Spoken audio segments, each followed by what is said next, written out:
Okay, what does science say? Okay, here's what science actually says. Science says come up with a theory and then spend some time trying to destroy it.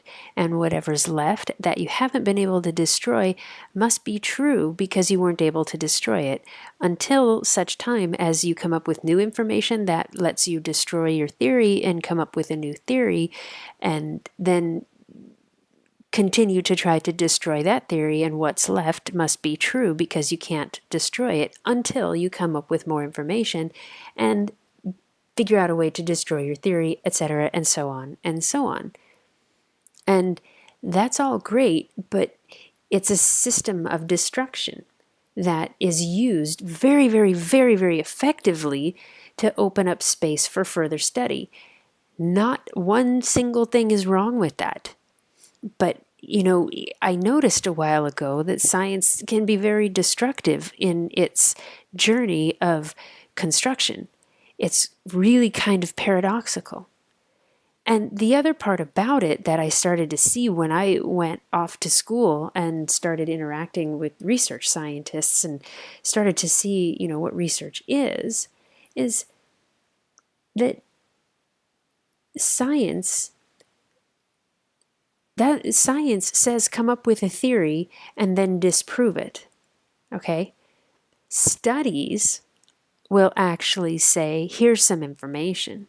But the studies that are giving information are really only as creative as the people who are building and executing the studies. Again, not one of these points, nothing is wrong here.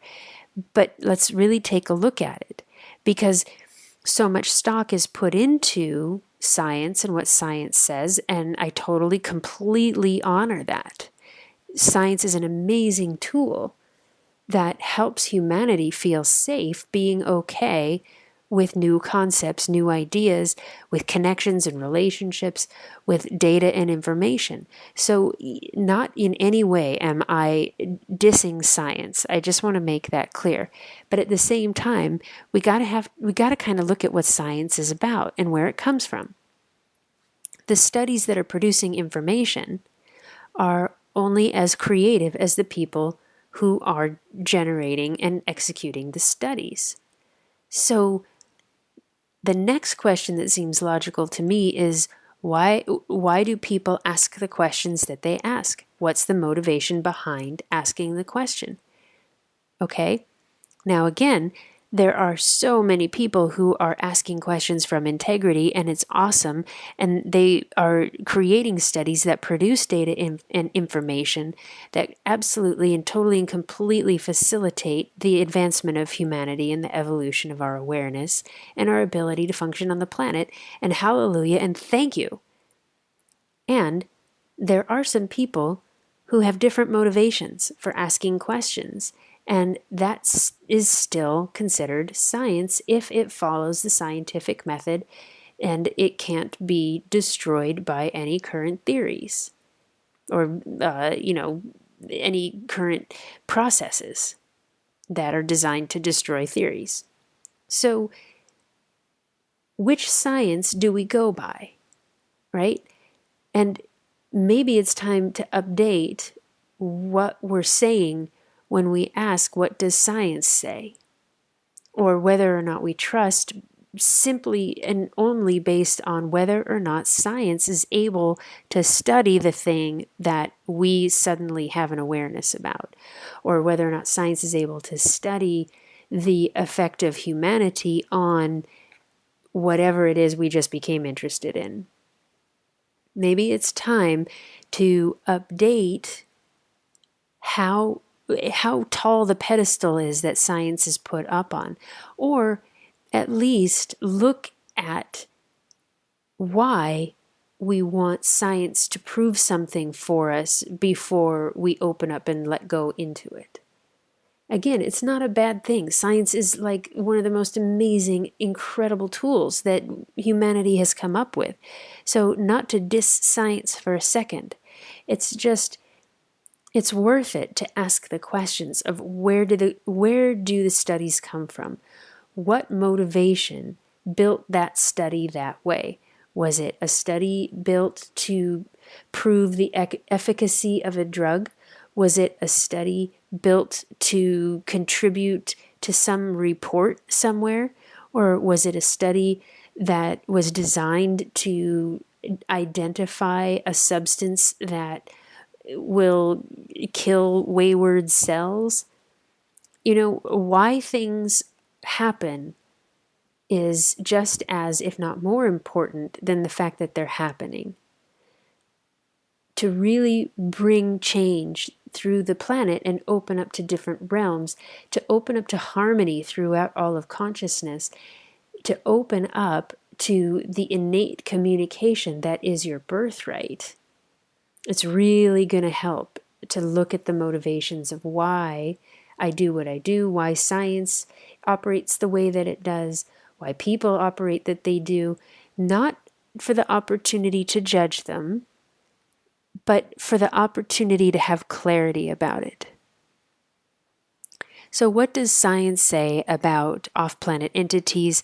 What does science say about communication through consciousness? It says all sorts of things. And at this point, what I'm going to do is point you toward resources so that you can tootle around the world and the ethers and find the information that's actually going to help you understand for yourself those things that you want to understand. So one resource is IONS, IONS, .org or com or net. It's the Institute of Noetic Sciences, IONS.com, I think. They have amazing studies that are doing their very, very best to touch on all of these things and to find a way to explain certain aspects of consciousness from the perspective of psychology.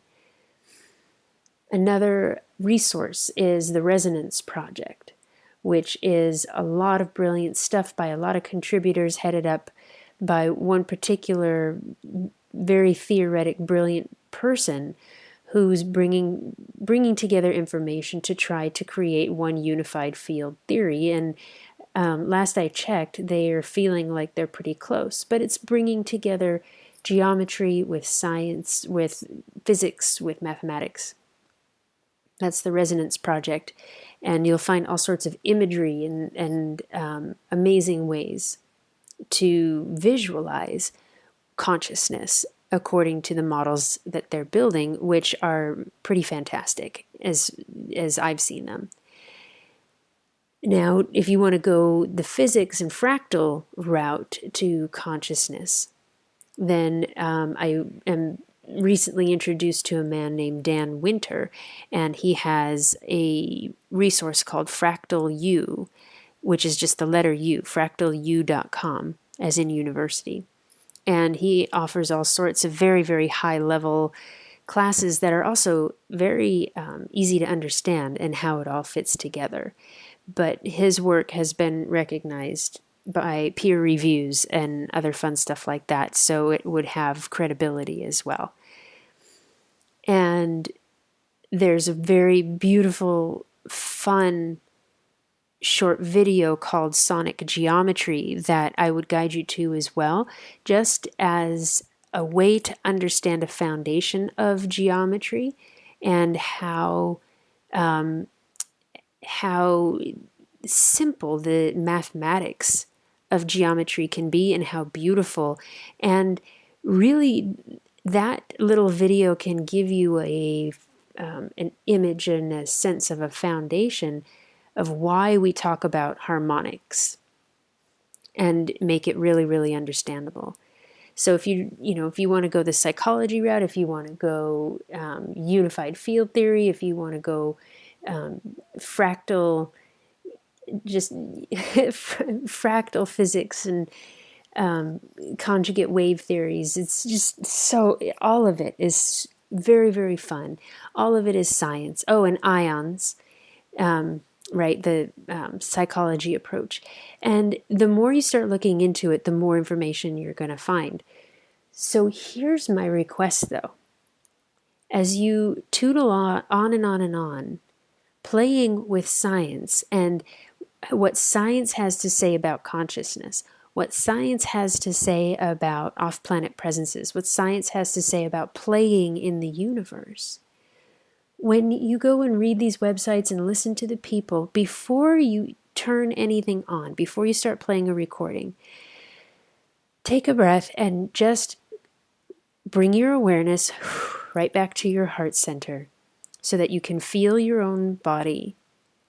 Because your body will always communicate to you whether what you are, whatever's in your presence is of truth, of harmony and congruency universally, or if there's something that's just not quite there.